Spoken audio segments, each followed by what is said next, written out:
Good morning, students. How are you all? I hope you all are fit and fine and doing science work regularly. And I hope that chapter 19, that is pollution of air, you all understand about this chapter. And you all understand what is pollution, what are pollutant, why our air get polluted. Today we will do question answer of this chapter. First question is define pollutant. You have to define pollutant, and definition of pollutant is a substance present in the environment in proportion greater than its natural abundance and cause harmful effect is called pollutant. Pollutant क्या होते हैं? ऐसे substances जो environment के अंदर जितनी उनकी presence होनी चाहिए उस प्रेजेंस से अगर ज़्यादा अमाउंट में प्रेजेंट हैं तो उनको क्या बोलते हैं? Pollutant. And cause harmful effect, और ये क्या करते हैं? हार्मफुल इफेक्ट डालते हैं एनवायरनमेंट के ऊपर, इनको बोलते हैं पोल्यूटेंट. नेक्स्ट क्वेश्चन है give two causes of air pollution. Air pollution के क्या कारण है? फर्स्ट हमने क्या बताया, एयर पोल्यूशन क्यों होता है? Smoke from factories and vehicle से और फैक्ट्री से जो स्मोक आता है उसकी वजह से एयर पोल्यूट होती है. नेक्स्ट है burning fossil fuels and use of chlorofluorocarbon. हम क्या करते हैं? Fossil fuels like petrol diesel burn करते हैं तो इससे भी एयर पोल्यूट होगी. And chlorofluorocarbon, as you know that we use chlorofluorocarbon in refrigerator. Refrigerator में हम क्लोरोफ्लोरोकार्बन का यूज़ करते हैं जिससे भी एयर पोल्यूट होती है. नेक्स्ट थर्ड क्वेश्चन है how is carboxy haemoglobin formed. Carboxy haemoglobin कैसे बनता है? Carbon monoxide when inhaled combine with haemoglobin of blood to form a complex called as carboxy haemoglobin. देखो नेम से क्लियर हो रहा है. कार्बोक्सी हीमोग्लोबिन में टू वर्ड्स यूज़ करें हमने, carboxy plus haemoglobin. That means जब हीमोग्लोबिन के साथ में कार्बन मोनोक्साइड कंबाइन हो जाती है तो वो क्या बनाती है? Carboxy haemoglobin. आपको पता है कि हीमोग्लोबिन जो है वो रेस्पिरेटरी कैरियर्स है, मतलब ऑक्सीजन को पूरी बॉडी में ट्रांसफ़र करने का काम करता है. बट अगर इनहेल के टाइम पे जब आप सांस लेते हो तो अगर कार्बन मोनोक्साइड को अंदर ले जाते हो हीमोग्लोबिन के साथ में तो कार्बन मोनोक्साइड मिलकर के क्या बनाएगा? ये कार्बोक्सी हीमोग्लोबिन. कार्बन मोनोक्साइड जब कंबाइन होता है हीमोग्लोबिन के साथ में तो क्या बनाता है? Carboxy haemoglobin. नेक्स्ट क्वेश्चन है state the harmful effect of chlorofluorocarbon. Chlorofluorocarbon की हार्मफुल इफेक्ट बताने हैं आपको. फर्स्ट क्या बताया?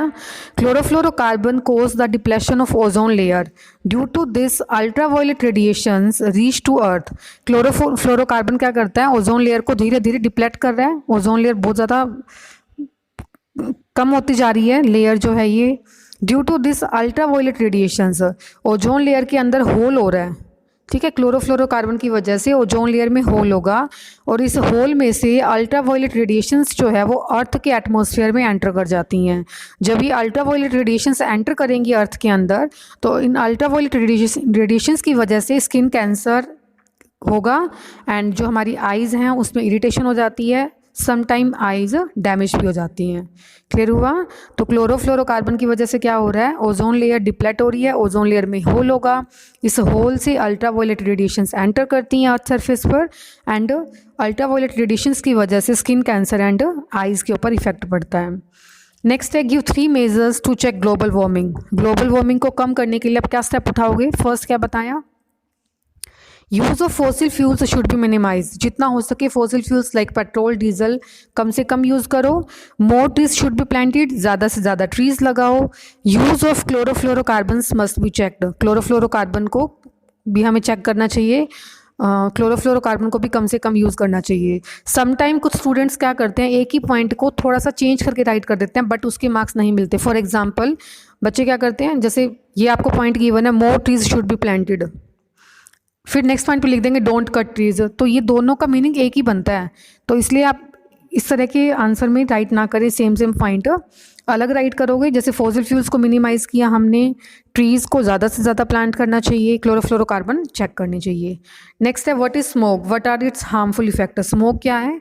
Smoke contains oxide of nitrogen which combine with other air pollutants and fog to form smoke. Smoke आपको clear है name से ही. स्मोक मतलब स्मोक प्लस फोग, ये दोनों मिलकर के क्या बनाते हैं? स्मोक. तो स्मोक में कौन कौन से हार्मफुल पोल्यूटेंट प्रेजेंट हैं?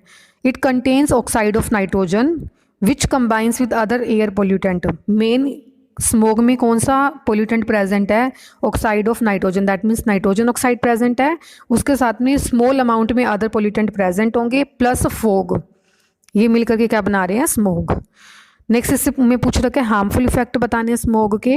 It lead to the disease related lungs such as bronchitis and asthma, lungs से रिलेटेड डिजीज़ हो जाती हैं स्मोक की वजह से।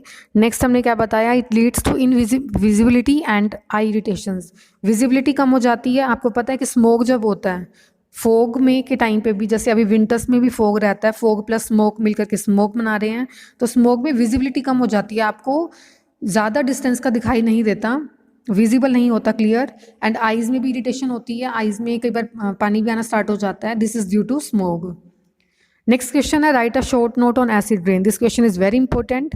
Acid rain is formed by the presence of oxide of sulfur and nitrogen in air. Acid rain बनती कैसे है? By the presence of oxide of sulfur and nitrogen. Air के अंदर सल्फर और नाइट्रोजन के जो ऑक्साइड हैं वो मेन पोल्यूटेंट हैं, मेन एसिड रेन के लिए रिस्पॉन्सिबल होंगे। These oxide react with rain water in the presence of oxygen. ये ऑक्साइड रेन वाटर के साथ में रिएक्ट करते हैं in the presence of oxygen and form sulphuric and nitric acid. आपको नीचे रिएक्शन भी गिवन है, जैसे एटमॉस्फेयर में सल्फर डाइऑक्साइड गैस प्रेजेंट है, सल्फर डाइऑक्साइड प्लस एयर में ऑक्सीजन प्रेजेंट होती है। अब रेन आ रही है तो रेन में क्या है, वाटर है, तो sulphur dioxide plus oxygen plus water, ये तीनों मिलकर के क्या बनाते हैं, सल्फ्यूरिक एसिड H2SO4। इसी तरह से नाइट्रोजन के ऑक्साइड मतलब NO2 प्लस एयर में ऑक्सीजन प्रेजेंट है O2। अब रेन की बात हम कर रहे हैं तो रेन में क्या होगा, वाटर होगा, तो NO2 plus O2 plus water, ये मिलकर के क्या बनाएगा, नाइट्रिक एसिड HNO3। तो एसिड रेन के लिए दो मेन हमने कौन कौन सी गैसेस बताई, sulphur dioxide and nitrogen dioxide, ये रेन के साथ में मिलकर के क्या बनाता है, sulphuric and nitric acid.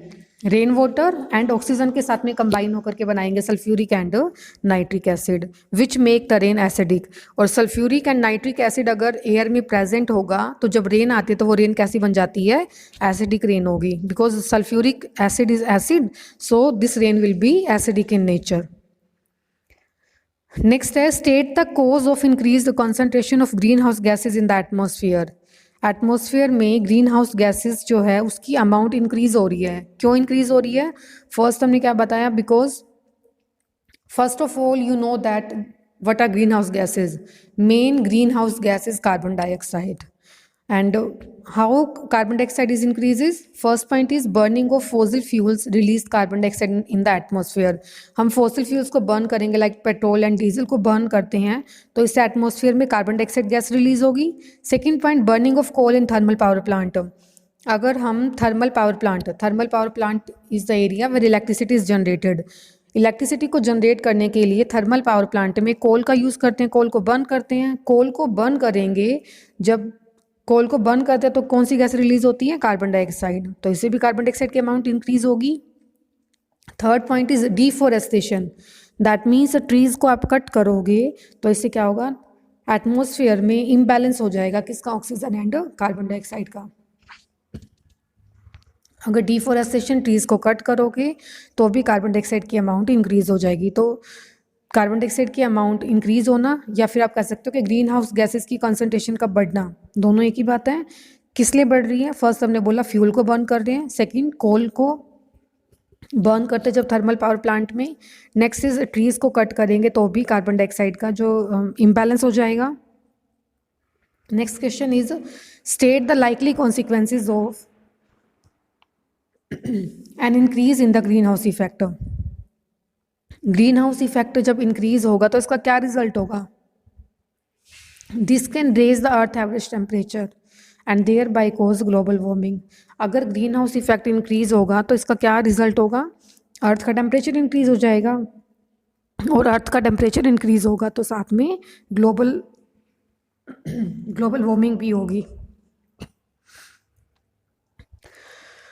Next है list 5 method that can be taken to control air pollution. Air pollution को कंट्रोल करने के लिए आपको 5 मेथड बताने हैं। फर्स्ट है स्मोकलेस चूल्हा का यूज़ करना चाहिए, solar cooker, biogas instead of fossil fuels. Fossil fuels की बजाय स्मोकलेस चूल्हा, सोलर कुकर, बायोगैस का यूज़ करना चाहिए एयर पोल्यूशन को कंट्रोल करने के लिए। नेक्स्ट है use of CNG in automobiles. Automobiles में CNG का यूज़ करना चाहिए because CNG is eco friendly.